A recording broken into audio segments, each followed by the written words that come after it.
ಮೇ ತಿಂಗಳೊಳಗೆ ರಾಜ್ಯ ರಾಜಕೀಯದಲ್ಲಿ ಬದಲಾವಣೆ ಫಿಕ್ಸ್. ಏನೇ ಬದಲಾವಣೆ ಆದರೂ ಹೈಕಮಾಂಡ್ ನಿರ್ಧಾರವನ್ನ ತಗೊಳ್ಳಬೇಕು. ನಾಯಕತ್ವ ಬದಲಾವಣೆ, ಸಂಪುಟ ಪುನರ್ರಚನೆಗೆ ಹೈ ಇರಬೇಕು. ಮೇ ತಿಂಗಳೊಳಗೆ ಎಲ್ಲ ಸಮಸ್ಯೆ ಬಗೆಹರಿಯುತ್ತೆ ಅನ್ನುವಂಥ ವಿಶ್ವಾಸ ಇದೆ ಅನ್ನುವಂಥ ಮಾತನ್ನ ಮಾಗಡಿಯ ಶಾಸಕ ಎಚ್ ಸಿ ಬಾಲಕೃಷ್ಣ ಹೇಳಿದ್ದಾರೆ. ಮೇ ತಿಂಗಳೊಳಗೆ ಎಲ್ಲ ಸಮಸ್ಯೆ ಬಗೆಹರಿಯುತ್ತೆ, ಇನ್ನೂ ಕೂಡ 20 ದಿನ ಇದೆ.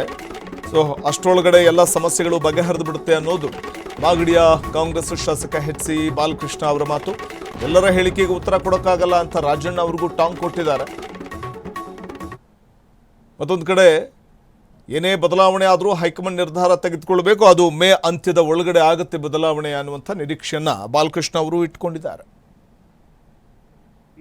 ಚುನಾವಣೆ ಯಾವ್ದಾದ್ರೂ ಕೂಡ ಹೈಕಮಾಂಡೇ ಇಂಟರ್ಫಿಯರ್ ಆಗಬೇಕು. ನಾಯಕತ್ವದ ವಿಚಾರ ಇರ್ಬೋದು, ಎಕ್ಸ್ಪಾನ್ಷನ್ ಇರ್ಬೋದು, ಎಲ್ಲಾನು ಕೂಡ ಹೈಕಮಾಂಡೇ ಜವಾಬ್ದಾರಿ ತಗೋಬೇಕು. ಅಂದ್ರೆ ಈ ಮೇ ತಿಂಗಳೊಳಗೆ ಎಲ್ಲ ಒಂದು ಹಂತಕ್ಕೆ ಬರುತ್ತೆ. ಆತ್ಮವಿಶ್ವಾಸ ಇದೆ, ಮೇ ತಿಂಗಳು ಮುಗಿದಿದೆ, ಗೊಂದಲ ಪರಿಹಾರ ಆಗುತ್ತೆ. ರಾಜಣ್ಣ ಅವರು ಒಂದೊಂದು ದಿವಸ ಒಂದೊಂದು ಥರ ಅವರು ವಿಚಾರಗಳನ್ನ ಪ್ರಸ್ತಾಪ ಮಾಡ್ತಾರೆ. ಬಟ್ ಅವರ ವಿಚಾರಗಳಿಗೆ ನಾನು ಉತ್ತರ ಕೊಡಕ್ಕೆ ಹೋಗಲ್ಲ. ಆದರೆ ಹೈಕಮಾಂಡು ಅಂತಿಮವಾದಂಥ ತೀರ್ಮಾನವನ್ನು ತಗೋಬೇಕು. ಈ ವಿಚಾರದಲ್ಲಿ ನಾಯಕತ್ವ ಇರ್ಬೋದು, ಎಕ್ಸ್ಪಾನ್ಷನ್ ಇರ್ಬೋದು, ಹೈಕಮಾಂಡ್ ಅಂತಿಮವಾದಂಥ ತೀರ್ಮಾನ ತಗೋಬೇಕು ಅಂತ ಮನವಿ ಮಾಡ್ತೀವಿ ಹೈಕಮಾಂಡ್. ಸರ್, ಇನ್ನೊಂದು BBMP ಚುನಾವಣೆಗೆ ಮಾಡಬೇಕು ಅಂತ ಸುಪ್ರೀಂ ಕೋರ್ಟ್ ಹೇಳಿತ್ತು. ಆ ಡೇಟಿಗೆ ಮಾಡೋಕ್ಕಾಗ್ತಿಲ್ಲ. ಈಗ ರಾಜ್ಯ ಸರ್ಕಾರ ಮತ್ತೆ ಅದನ್ನ ಮುಂದುವರಿಸಬೇಕು ಅನ್ನೋದು, ಅಂದ್ರೆ ಚುನಾವಣೆ ಮುಂದೂಡಬೇಕು ಅನ್ನೋ ಪ್ರಯತ್ನದಲ್ಲಿದೆ. ಅಫಿಡವಿಟ್ ಕೂಡ ಸುಪ್ರೀಂ ಕೋರ್ಟ್ಗೆ ಹಾಕಿದೆ. ಇದೆಲ್ಲ ಒಂದು ಕಡೆ ಚುನಾವಣೆ ಮುಂದೂಡುವಂಥದ್ದು ಚುನಾವಣೆ ಮಾಡದಲ್ಲೇ ಇರೋ ತಂತ್ರನ ಅನ್ನೋತಾರೆ. ಇಲ್ಲ, ಆ ಥರ ಅಲ್ಲ, ಇನ್ನೂ ತಯಾರಿ ಆಗಬೇಕಲ್ಲ. ಈಗ ಗ್ರೇಟರ್ ಬೆಂಗಳೂರು ಆಗಿರೋದ್ರಿಂದ ಸಾಕಷ್ಟು ತಯಾರಿಗಳಾಗಬೇಕು. ಆ ತಯಾರಿಗಳಾಗಲಿ ಅಂತೇಳಿ ರಾಜ್ಯ ಸರ್ಕಾರ ಆ ಪ್ರಸ್ತಾವನೆಯನ್ನು ಮುಂದಿಟ್ಟಿರ್ಬೋದು. ಅದನ್ನು ಸುಪ್ರೀಂ ಕೋರ್ಟ್ ಸೂಕ್ತವಾಗಿ ಅದನ್ನು ಪರಿಶೀಲನೆ ಮಾಡ್ತದೆ. ಇಲ್ಲಾಂದ್ರೆ ಸುಪ್ರೀಂ ಕೋರ್ಟ್ ತೀರ್ಮಾನ ತಗೊತದೆ.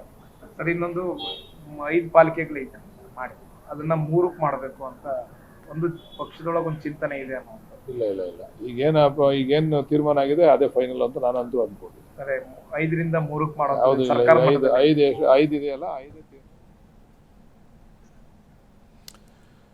ಇದು ಮಾಗಡಿ ಶಾಸಕ ಬಾಲಕೃಷ್ಣ ಅವರು ಹೇಳುವಂಥ ಮಾತು.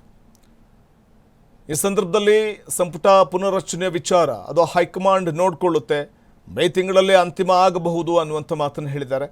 ಆದಷ್ಟು ಬೇಗ ಇರುವಂಥ ಗೊಂದಲಗಳಿಗೆ ಇತಿಶ್ರೀಯನ್ನು ಹಾಡಲಾಗುತ್ತೆ ಅನ್ನೋದು ಅವರ ಒಂದು ಕಾನ್ಫಿಡೆಂಟ್ ಹೇಳಿಕೆ.